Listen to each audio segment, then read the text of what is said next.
President, Chile would like to express our deep concern and firm condemnation of the unilateral military action taken by the United States in the territory of the Bolivarian Republic of Venezuela.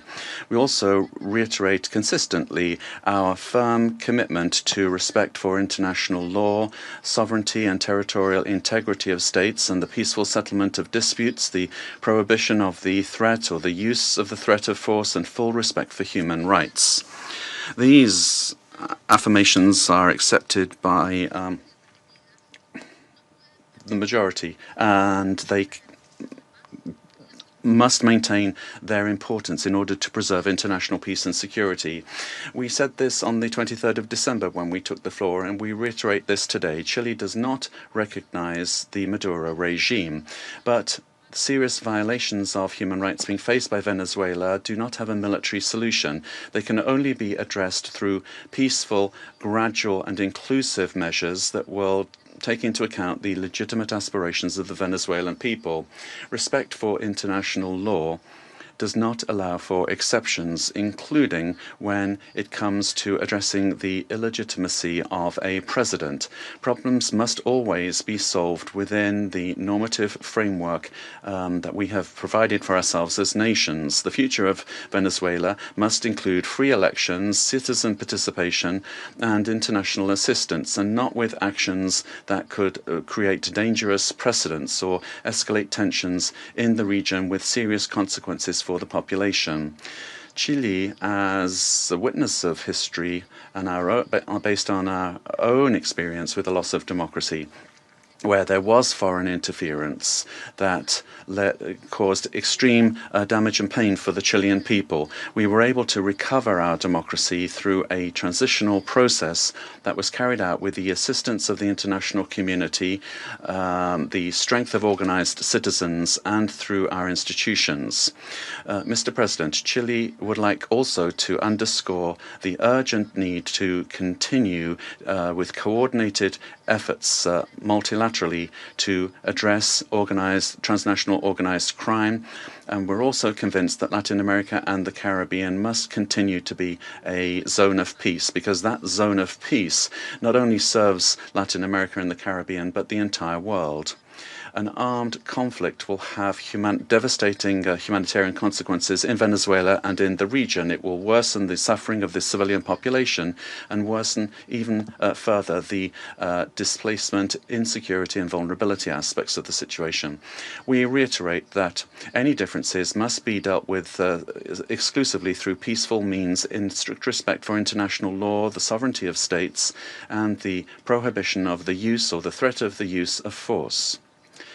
As was recently indicated by the heads of state of Brazil, Chile, Mexico, Uruguay, and Spain, we express our concern with regard to any attempt to control government administration or foreign ownership of strategic assets. This would be against international law and would threaten the political, economic, and social stability of the region. Mr. President, given this complex scenario, Chile welcomes the role that could be played by multilateral fora. And here, particularly, we would refer to the role of the United Nations, and particularly the role that could be played by the Secretary General and by this Council, with the consent of the parties involved to contribute to de-escalating the situation and searching for an understanding that would favor a peaceful and lasting exit to the crisis. Prudent leadership and experience of our organization, as well as the regional organizations and mechanisms, could be very relevant to avoid a further worsening of the situation and to keep open the channels of communication. Chile reiterates its preparedness to support constructive initiatives that will point in this direction and work together with countries of the region and with the international community for stability and mutual understanding and respect for the principles that underpin this organization. Thank you. I thank the representative of Chile for the statement, and now give the floor to the representatives of Brazil. Mr. President, We'd like to thank Somalia for convening this emergency session of the Security Council. Brazil categorically and firmly rejects the armed intervention in Venezuelan territory in flagrant violation of the Charter of the United Nations and of international law. The bombings on Venezuelan territory and the capture of its president cross an unacceptable line. These acts constitute a very serious affront to the sovereignty of Venezuela and set an extremely dangerous precedent for the entire international community. The Charter of the United Nations establishes as a pillar of the international order the prohibition of the use of force against the territorial integrity or political independence of any state, except in the circumstances strictly provided for therein. The acceptance of actions of this nature would inexorably lead to a scenario marked by violence, disorder, and the erosion of multilateralism, to the detriment of international law and institutions. The effects of the weakening of international governance and cooperation mechanisms are already evident.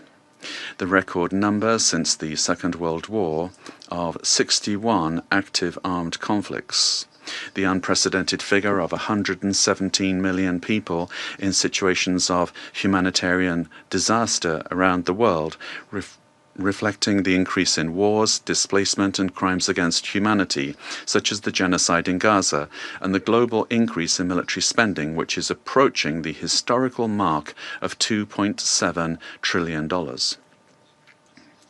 As Brazil has reiterated on numerous occasions, the norms that govern coexistence among states are mandatory and universal. They do not admit exceptions based on ideological, geopolitical, political, economic, or any other kind of interests or projects. They do not admit that the exploitation of natural or economic resources justifies the use of force or the illegal change of a government. The multipolar world of the 21st century, which promotes peace and prosperity, must not be confused with spheres of influence. We cannot accept the argument that the end justifies the means. This reasoning lacks legitimacy and opens the possibility of granting the strongest the right to define what is just or unjust, what is right or wrong, and even to ignore national sovereignties, imposing the decisions to be taken by the weakest. Latin America and the Caribbean have made peace a conscious, lasting, and irreversible choice.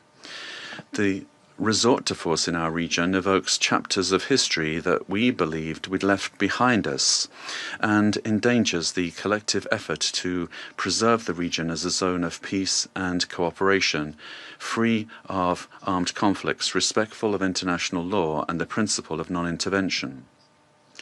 Armed interventions in the past have had profoundly negative and lasting consequences. Contrary to freedom and democracy, those interventions produced authoritarian regimes and serious violations of human rights, leaving as a lamentable result thousands of dead, political prisoners, tortured persons, and disappeared persons whose families still today search for their loved ones as well as justice and reparation. For the first time in South America, a profoundly alarming event has occurred. An external armed aggression with the deployment of troops and bombings in a neighboring country contiguous with Brazil, with which we share more than 2,000 kilometers of border. Mr. President, South America is a zone of peace. I insist upon that. We have upheld and will uphold with full determination peace and non-intervention in our region. Furthermore, Brazil does not believe that the solution to the situation in Venezuela lies in the creation of protectorates in the country, but rather in solutions that respect the self-determination of the Venezuelan people within the framework of its constitution. The events of January 3rd transcend the regional sphere.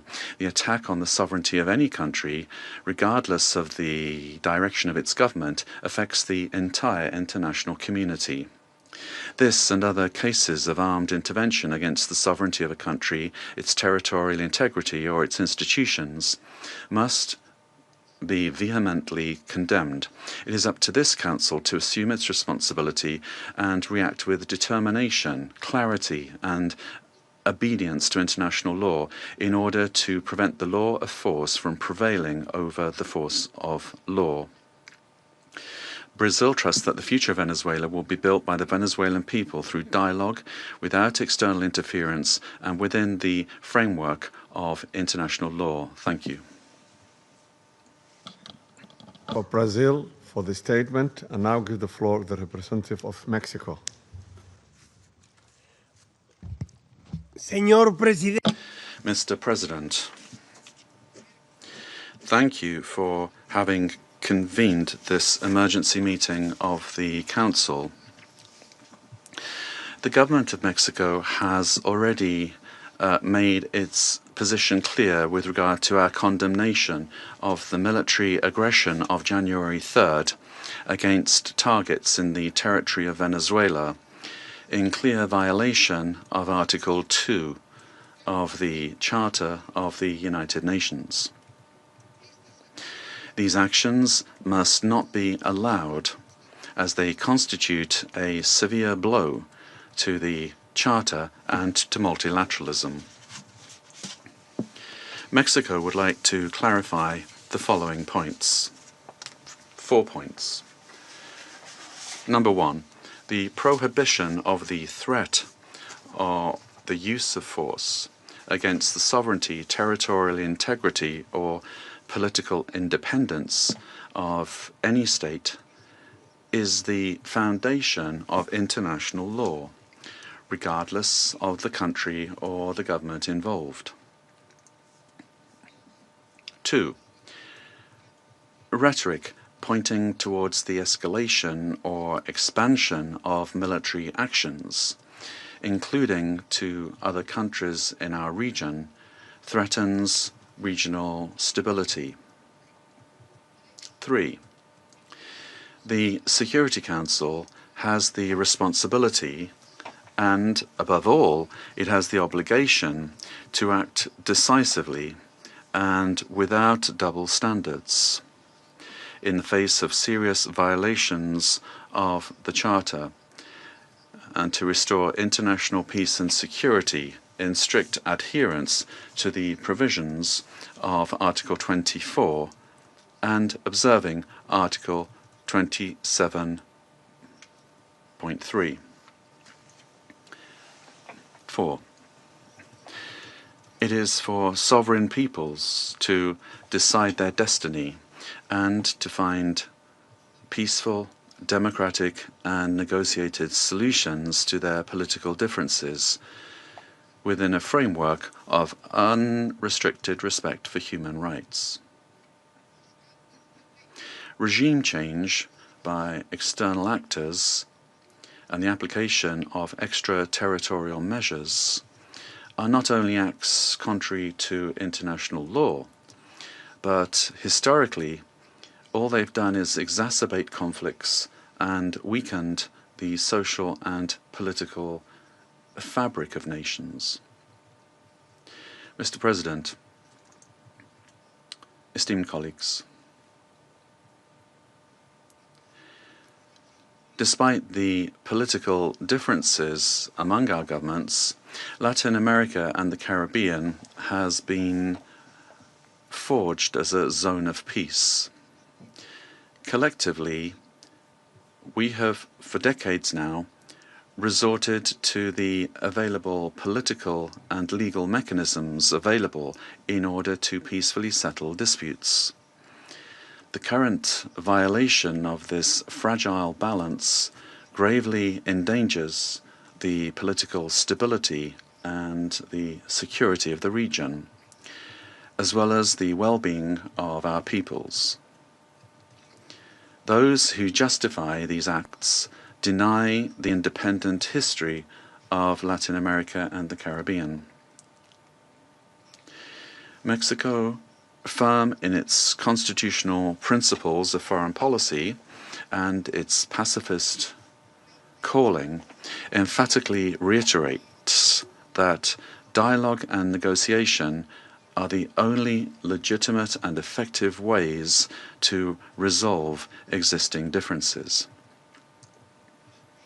I reiterate the call of the President of Mexico for the UN to do more to resolve this and other conflicts, including through the good offices of its Secretary General.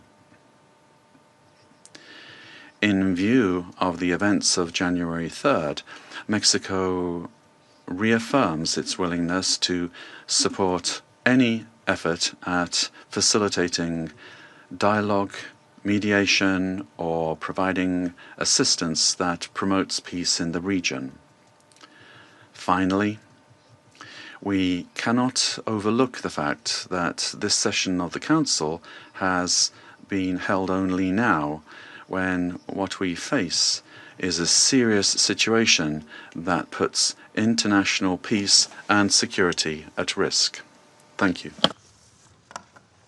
I thank the representative of Mexico for his statement, and now give the floor to the representative of Paraguay. Gracias, señor presidente. Thank you, Mr. President. The delegation of Paraguay would like to thank the Presidency and the members of the Council for the opportunity to take the floor at this very important session. Paraguay has already pointed out the situation with regard to Venezuela under President Maduro and the Cartel de los Soles and the criminal organization that was formally declared as such by our national authorities, and his continued presence was a threat to the region.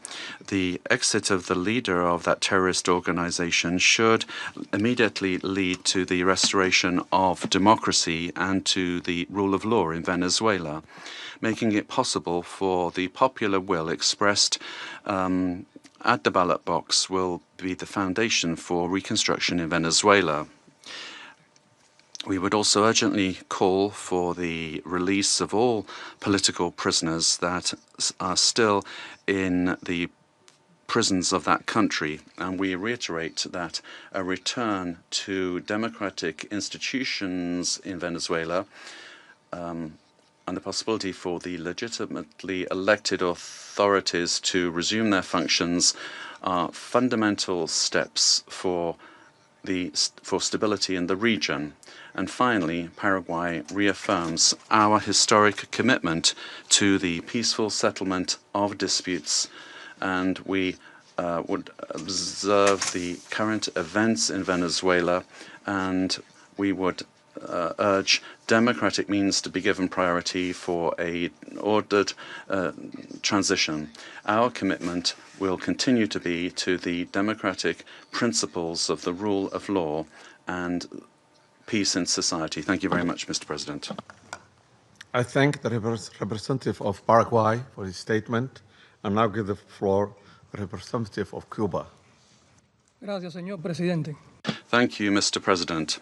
Mr. President, Cuba aligns itself with the statement to be delivered by Eritrea on behalf of the group of friends of the United Nations and Uganda on behalf of the non-aligned movement.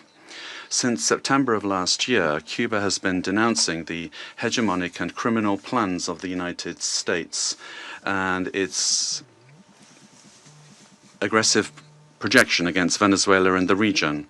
We have clearly been exposed to the serious and unpredictable consequences of the irresponsible conduct of the U.S. government for the political, social, and economic stability of Latin America and the Caribbean, and more generally, for international peace and stability.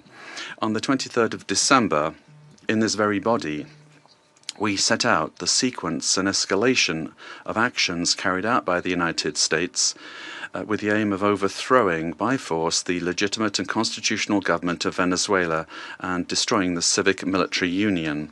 The United States resorted to various maneuvers to materialize its plans for domination, including vile extrajudicial executions and acts of piracy, maritime terrorism against oil tankers and their crews in international waters of the Caribbean Sea, as well as the imposition of an illegal naval blockade against Venezuela and the politically motivated designation of its legitimate government as a foreign terrorist organization.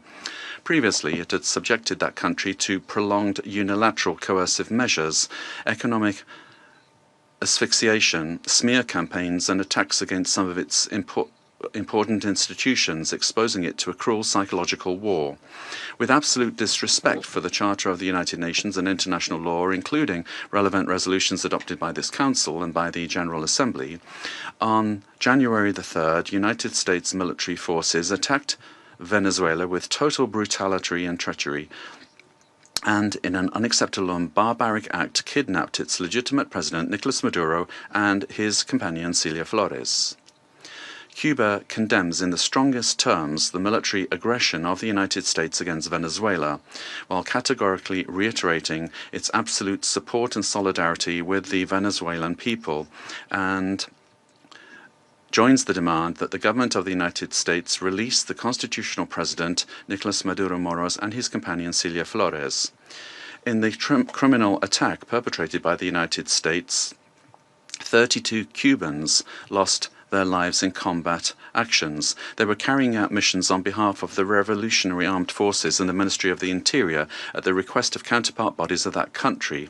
Our compatriots honorably fulfilled their duty and fell after fierce resistance in direct combat against the attackers or as a result of the bombings of the facilities. Through their heroic actions, they upheld the solidarity sentiments of millions of our compatriots. Mr. President, the cowardly U.S. aggression against Venezuela is a criminal act in violation of international law and the UN Charter. It constitutes a dangerous escalation of the sustained war campaign waged for years by the United States against that sister nation, which intensified since September 2025 with the aggressive naval deployment in the Caribbean Sea under mendacious pretexts and unfounded accusations without any evidence whatsoever. The U.S. military attack against Venezuela has no justification whatsoever. It does not respond to any provocation, nor does it possess legitimacy. It is based on the aberrant doctrine of peace through force and undermines the stability and peace that have characterized our Latin American and Caribbean region for years. It seeks to promote a change in the constitutional order of the Bolivarian Republic of Venezuela, freely chosen by its people. Its ultimate objective is not the false narrative of combating drug trafficking, but control over Venezuela's land and natural resources, as has been openly and shamelessly declared by President Trump and his Secretary of State. This is an imperialist and fascist aggression with objectives of domination that seeks to revive the U.S. hegemonic ambitions over our America, anchored in the outdated Monroe Doctrine. It also seeks to intimidate and subjugate the governments of Latin America and the Caribbean.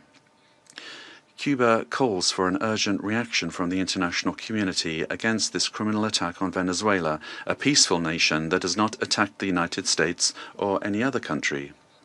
We call on all governments, parliaments, social movements, and peoples of the world to condemn the U.S. military aggression against Venezuela and to confront this act of state terrorism that threatens international peace and security and seeks to impose a new doctrine of U.S. imperialist domination in Latin America and the Caribbean and in the world. Mr. President, the recent statements about imperialist plans to steer Venezuela toward a supposed safe, appropriate and prudent transition are totally unacceptable.